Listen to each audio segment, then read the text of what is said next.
સાવરકુંડલામાં railway ઓવરબ્રિજના કામમાં ગંભીર બેદરકારી જોવા મળી। કામ દરમિયાન માથા પર લોખંડની પ્લેટ પડતા એક મજૂરનું મોત થયું।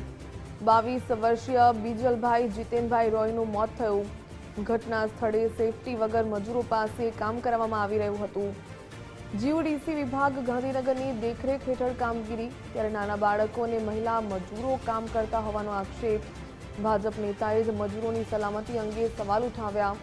જવાબદાર એજન્સી અને અધિકારીઓની સામે કાર્યવાહીની માંગ કરી।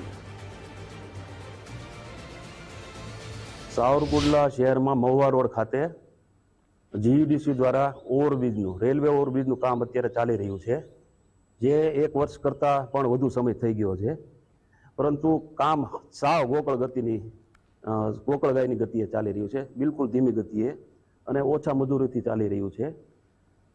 ગઈકાલે એક અહીંયા અકસ્માતની ઘટના બની છે, જેમાં 22 વર્ષનો એક યુવાન મૃત્યુ પામ્યો છે।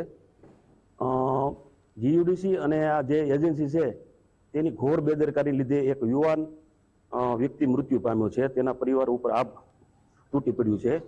અહીં કામના સ્થળે જોતા કોઈ પણ પ્રકારના સેફટીના કોઈ સાધનો નથી, કામ બિલકુલ રગડધગડ